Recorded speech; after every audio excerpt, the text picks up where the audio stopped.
Hi friends, welcome to my channel. நம்ம இந்த வீடியோல எதை பத்தி பார்க்க போறோம்னா டெய்லி நம்ம லைஃப்ல அதிகமா யூஸ் பண்ற சென்டென்ஸ மேக் பண்ணி பேசுறது எப்படின்னு தான் நம்ம இந்த வீடியோல பார்க்க போறோம்.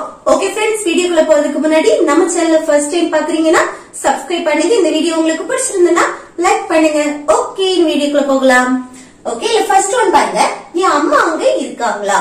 நம்ம வந்து இப்போ வெளியில போயிட்டு வரலாம், இல்ல காலேஜுக்கு ஸ்கூலுக்கு அப்படி போயிட்டு வரும்போது சரி, வேலைக்கு போயிட்டு வரும்போது சரி, நம்ம பக்கத்து வீட்டுல அம்மா வந்து பேசிட்டு இருப்பாங்க தானே.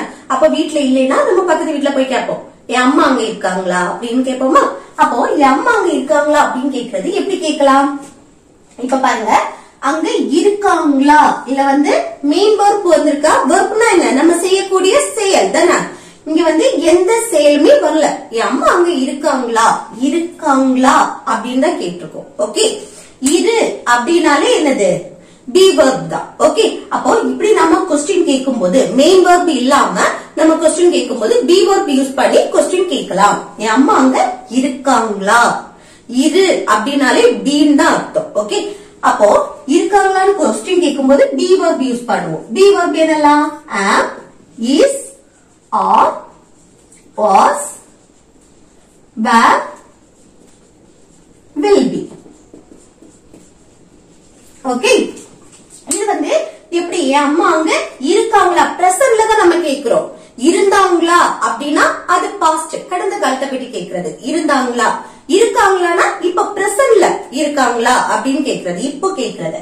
அப்போ பிரசன்ட்ல நம்ம கேட்கும் போது am, is, are இந்த மூணு பி வெர்ப் தான் யூஸ் பண்ணுவோம். was, were வந்து பாஸ்ட் பத்தி கேக்குறதுக்கு, will be வந்து ஃபியூச்சர். ஓகே, அப்போ இப்போ வந்து கொஸ்டினா கேட்க போறோம். இருக்காங்களா அப்படின்னு கொஸ்டினா தொடங்கணும்னா இந்த பி வெர்ப் யூஸ் பண்ணி தான் நம்ம கொஸ்டின் கேட்போம். இந்த பி வெர்ப்ல am, is, are இல்ல am வந்து தண்ணி பற்றி நம்ம சொல்லும் போதும் சரி, கொஸ்டின் கேட்கும் போதும் நம்ம இந்த am யூஸ் பண்ணுவோம். is வந்து ஒன்னே ஒண்ணு நம்ம மென்ஷன் பண்ணி பேசுறப்போ, இப்போ சப்ஜெக்ட் he, she, it, இது வந்து நிறைய வீடியோஸ்ல நான் இத பத்தி சொல்லி தந்திருக்கேன். இது வந்து இப்ப நீங்க புதுசா நம்ம வீடியோஸ பாக்குறீங்க அப்படின்னு சொன்னா உங்களுக்கு எதுவுமே புரியாது. அதனாலதான் நான் இத வந்து திரும்ப திரும்ப நான் சொல்றேன். சரியா? இஸ்னா ஒன்னே ஒண்ணு நம்ம மென்ஷன் பண்ணி பேசுறது. he, she, it, அடுத்து சிங்குலர் நவுன் இந்த சப்ஜெக்ட்டுக்கு நம்ம வந்து இஸ் யூஸ் பண்ணுவோம். அடுத்த ஆர் வந்து ஒன்றுக்கு மேற்பட்டவங்களை மென்ஷன் பண்ணி பேசும்போது, அதாவது சப்ஜெக்ட் யூ, வி, தே, அடுத்து ப்ளூரல் நவுன்ஸ் வரும்போது நம்ம ஆர் யூஸ் பண்ணுவோம். ஓகே, இப்போ என்னுடைய அம்மா, ஏன் அம்மா. ஓகே, என்னுடைய அம்மா ஒருத்தங்களை தான் நம்ம மென்ஷன் பண்ணி பேசுறோம். இது என்ன? சிங்குலர் நவுன், ஒன்னே ஒண்ணு நம்ம மென்ஷன் பண்ணி பேசுறோம். சோ இங்க என்ன யூஸ் பண்ணி கொஸ்டின் கேட்கணும்? இஸ். இஸ் அடுத்து என்னது? சப்ஜெக்டா என்ன எடுப்போம்? என்னுடைய அம்மா, மை மதர் இல்லனா மை மாம் அப்படின்னு எடுக்கலாம். Okay, is my mother. இங்க அங்கே அப்படின்னா there. is my mother அப்படின்னா என் அம்மா இருக்காங்களா? எங்க? அங்கே அப்படின்னா there. ஓகே, அதே இது ஒரு நேம் மென்ஷன் பண்ணி, இப்போ ஜான், ஜான் அங்க இருக்கானா அப்படின்னு கேட்கணும்னா, ஜான் வந்து அங்க இருக்கானா அப்படின்னு கேட்கணும்னா ஒரே ஒரு ஆளதானே நம்ம மென்ஷன் பண்ணி பேசுறோம். அப்போ சிங்குலர் நவுன் ஒன்னே ஒண்ணு மென்ஷன் பண்றதுனால இஸ் தான் யூஸ் பண்ணுவோம். இஸ் இங்க என்ன? மை மதருக்கு பதில் John. Okay, is John there. அதே இது அவ அங்க இருக்கானா அப்படின்னு கேட்கணும்னா ஒரு நேம் மென்ஷன் பண்றதுக்கு பதில் ஒரு பையனை, ஒரு ஆணை குறித்து பேசும்போது அவன்னு சொல்லுவோம். அவன் அங்கே இருக்கானா அப்படின்னு கேட்கணும்னா இஸ் இங்க என்ன வரணும்? he வரணும். சப்ஜெக்ட் என்ன இருப்போம்? he. is he there. Okay, அவள் அங்க இருக்காளா அப்படின்னா இஸ் she there. ஓகே, அடுத்து நெக்ஸ்ட் ஒன் பாருங்க, அவர்கள் அங்க இருக்கிறார்களா. அவர்கள்னா ஒன்றுக்கு மேற்பட்டவங்கள நம்ம மென்ஷன் பண்ணி பேசுறப்போ அவர்கள் அங்க இருக்கிறார்களா. ஓகே, அங்கே. அப்போ இருக்கிறார்களா பாருங்க, பிரசன்ட்ல தான் நம்ம கொஸ்டின் கேட்கிறோம். அப்ப என்ன யூஸ் பண்ணணும்? am, is, are இந்த மூணுல ஒண்ணு. அப்போ இங்க பாருங்க, ஒன்றுக்கு மேற்பட்டவங்கள மென்ஷன் பண்றோம். அவர்கள், அப்ப என்ன யூஸ் பண்ணணும்? ஆர் யூஸ் பண்ணணும். ஓகே, அவர்கள்னா என்னது? சப்ஜெக்ட் தே. ஓகே, தே வந்திருக்கு. இங்க என்ன யூஸ் பண்ணணும்? ஆர். ஒன்றுக்கு மேற்பட்டவங்கள மென்ஷன் பண்ணும்போது இங்க ஆர் யூஸ் பண்ணுவோம். இந்த சப்ஜெக்ட் யூ இருக்கு பாத்தீங்களா? யூ வந்து நீ இல்ல நீங்கள் அப்படின்னு சொல்லும் போது யூ தான் யூஸ் பண்ணும். அது ஒரு ஆளையும் மென்ஷன் பண்ணும், ஒன்றுக்கு மேற்பட்டவங்களை மென்ஷன் பண்ணும் போது யூ தான். இந்த யூ வந்தாலும் நம்ம இந்த ஆர் யூஸ் பண்ணி தான் கொஸ்டின் கேட்போம். ஓகே, அப்போ ஆர் தி அவர்கள் இருக்கிறார்களா? எங்க? அங்கே அப்படின்னா த. ஓகே, அவர்கள் அங்கே இருக்கிறார்களா அப்படின்னு கேட்கணும்னா ஆர் தே த. ஓகே, அடுத்து நெக்ஸ்ட் பாருங்க. நான் நாளை உன்னை பீச்சுக்கு கூட்டிட்டு போவேன். நம்ம வந்து இப்ப வீட்டுல வந்து சொல்லுவாங்க இல்ல, வீட்டுல வந்து பிள்ளைங்க அழுதாங்கன்னா நீ இப்ப அழாத, நான் வந்து நாளைக்கு உன்னை பீச்சுக்கு கூட்டிட்டு போவேன் அப்படின்னு சொல்லுவோமா?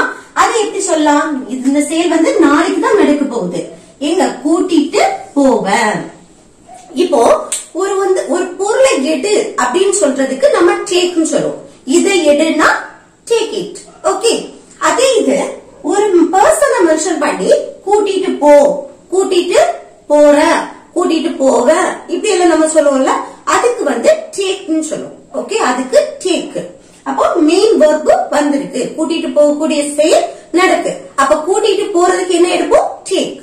அது ஃபியூச்சரை மெயின் பண்றதுனால வில் டேக்னு சொல்லுவோம். இத பாருங்க, ஃபர்ஸ்ட் என்ன எடுக்கணும்? சப்ஜெக்ட் நான், நான்னா ஐ. அடுத்து என்ன? கூட்டிட்டு போவேன். அந்த ஃபியூச்சரை மெயின் பண்றதால வில் யூஸ் பண்ணுவோம். ஓகே, சிம்பிள் ஃபியூச்சர் டென்ஸ் அது படி ஃபர்ஸ்ட் சப்ஜெக்ட், அடுத்து சிம்பிள் ஃபியூச்சர் டென்ஸ் படி வில், அப்புறம் வெர்ப். கூட்டிட்டு போவேன், கூட்டிட்டு போறதுக்கு இங்கிலீஷ்ல என்னது? டேக். ஐ வில் டேக் அப்படின்னா நான் கூட்டிட்டு போவேன். யார? உன்னை. உன்னைனா யூ. ஓகே, எங்க கூட்டிப்போம்? பீச்சுக்கு. அந்த இக்கு அப்படின்னு வருதுல, ஒரு இடத்துல இருந்து நம்ம இன்னொரு இடத்துக்கு மூவ் ஆகுறோம் தானே. இங்க இருந்து நம்ம பீச்சுக்கு போறோம். அப்ப மூவ் ஆகுற போது இக்கு அப்படின்னா to the beach. Okay, to the beach. அடுத்து எனக்கு? நாளை. நாளைனா டுமாரோ.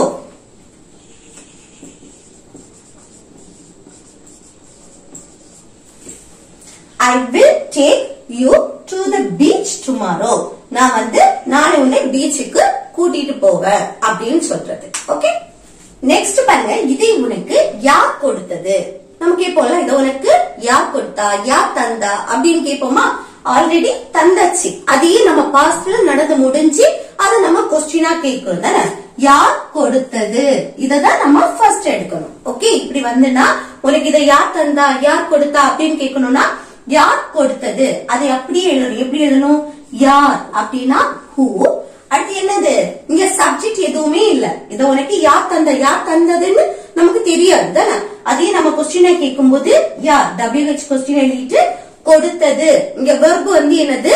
பாஸ்ட் ஃபார்ம்ல இருக்கு. இப்போ கொடுத்தது, கொடுக்கிறதுக்கு இங்கிலீஷ்ல என்னது? கிவ். அதே இது பாஸ்ட் கேவ். கிவோட பாஸ்ட் கேவ். அப்போ who gave, யார் கொடுத்தது. அடுத்து இதை உனக்கு அப்படின்னா இதை this உனக்கு, ஒரு ஆள்கிட்ட இன்னொரு ஆளுக்கு ஏதோ ஒண்ணு மூவ் ஆகுது தானே. அப்போ to you. ஓகே, இதை உனக்கு யார் கொடுத்தது அப்படின்னு சொல்லும் போது who gave this to you. Okay, இங்க நடுவுல வந்து டிட் எதுவுமே நம்ம பாஸ்ட் பத்தி பேசுறதுனால டிட் வரும், அப்படி கிடையாது. ஏன்னா இங்க வந்து சப்ஜெக்ட் கிடையாது. ஓகே, சப்ஜெக்ட் யாருமே கிடையாது. அப்போ யார் அப்படின்னு யார் கொடுத்தா. அப்போ who gave this to you, உனக்கு இதை யார் கொடுத்தா அப்படின்னு கேட்கும். அடுத்து நெக்ஸ்ட் பாருங்க. அவளை திட்டாத. நம்ம சொல்லுவோம்ல அவளை திட்டாத அப்படின்னு. அப்போ அவளை திட்டாத அப்படின்னு சொல்றதுக்கு எப்படி சொல்லலாம்? திட்டாதே. திட்டுறதுக்கு இங்கிலீஷ்ல ஸ்கோல்ட். அது இது திட்டாதேனா டோன்ட் ஸ்கோல்ட். Don't scold. யார? அவளை. அவளைனா her. இது அவனை திட்டாத அப்படின்னா டோன்ட் ஸ்கோல்ட் him. ஓகே, அவனை அப்படின்னா him. அடுத்து நெக்ஸ்ட் பாருங்க. வேற ஏதாவது செய். நம்ம சொல்லுவோம்ல இதை செய்யாத, வேற ஏதாவது செய், நல்லதா செய் அப்படின்னு சொல்லுவோம். வேற ஏதாவது பண்ணு அப்படின்னு. அப்போ வேற ஏதாவது செய் அப்படின்னா செய்யறதுக்கு இங்கிலீஷ்ல என்னது? do. ஏதாவது, ஏதாவதுன்னா something. அடுத்து வேறு, வேறுனா else. ஓகே, வேறு ஏதாவது say. Do something else. Next பாருங்க, நான் நாளை அவனை பார்க்குக்கு கூட்டிட்டு போவேன். நம்ம சொல்லல, நான் வந்து நாளை அவனை பார்க்க கூட்டிட்டு போவேன் அப்படின்னு சொல்லுவோமா? அதை எப்படி சொல்றது, அதை எப்படி சொல்றதுன்னு கமெண்ட் பாக்ஸ்ல கமெண்ட் பண்ணுங்க. ஓகே ஃப்ரெண்ட்ஸ், இந்த வீடியோ உங்களுக்கு யூஸ்ஃபுல்லா இருக்கும்னு நினைக்கிறேன். யூஸ்ஃபுல்லா இருந்துச்சுன்னா லைக் பண்ணுங்க, ஷேர் பண்ணுங்க, கமெண்ட் பண்ணுங்க. ஓகே, நெக்ஸ்ட் வீடியோல பார்க்கலாம்.